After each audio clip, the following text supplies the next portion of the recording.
500 grama svježeg kravljeg sira. Ja sam koristio polumasni sir sa 20% mliječne masti, ali vi možete koristiti neki sličan ili rikota sir na primjer. 3 standardne čašice čvrstog jogurta sa 3,2% mliječne masti, to je 3 puta po 180 grama, što je sveukupno 540 grama jogurta. Možete, ako želite, oprati i osušiti čašice pa ih koristiti kao mjericu za recept. 300 grama pšeničnog griza, to je pšenična krupica tip 400, ma klasični griz. 250 grama glatkog pšeničnog brašna.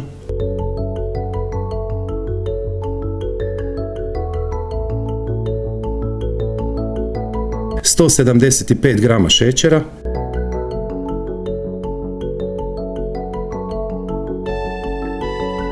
Opcionalno, ako imate, dodajte vanil šećer. Jedan standardni paketić praška za pecivo. Dobro i snažno promiješajte.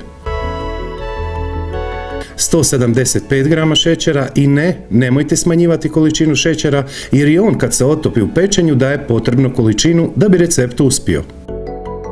Vanil šećer ako imate. Dobro promiješajte. Lim 30 puta 18 do 20 cm premažite s malo više maslaca nego inače, bez posipavanja brašnom. Sada ste dobili suhe i mokre sastojke. Sada sipajte trećinu suhih sastojaka, to je oko 250 grama, točnije trećina je 248 grama. Pazite da sada suhe sastojke ravnomjerno rasporedite svugdje jednako. Razlog i zašto je to bitno sam objasnio u pisanom receptu koji se nalazi na linku niže u opisu ispod videa. Sada dodajte polovicu mokrih sastojaka.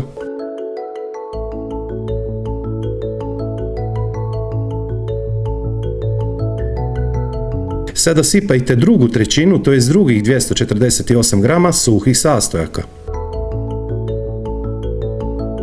Nemojte pritiskati, samo nježno poravnajte odozgora suhe sastojke.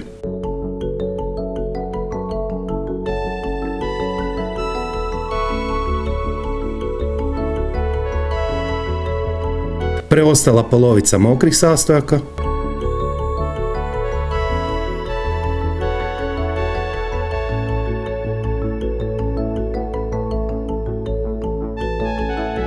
I preostala trećina, to je preostalih 248 grama suhih sastojaka. Opet ponavljam, nemojte pritiskati odozgora, već lagano i ravnomjerno nježno poravnajte. –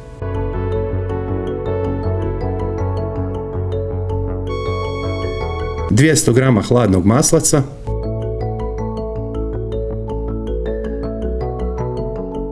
Pecite u sredini prethodno zagrijane pećnice na 170 stupnjeva s uključenim gornjim i donjim grijačima. Narednih oko 45 do 50 minuta. Sve ovisi koliko su jaki grijači u vašoj pećnici koju vi ipak najbolje poznajete. Dodatne savjete oko pečenja sam napisao u pisanom receptu. Ohladite barem sat vremena, nemojte vruće rezati. Po želji posipajte šećerom u prahu. Ispod svakog mog videa pisani recept i popis sastojaka te postupak i savjeti koji eventualno nisu stali u ovaj video, ali i link za playlistu s više od 200 raznih vrsta kolača. Također puno hvala na donacijama, to mi zaista puno znači. Link za donacije niže ispod videa u opisu.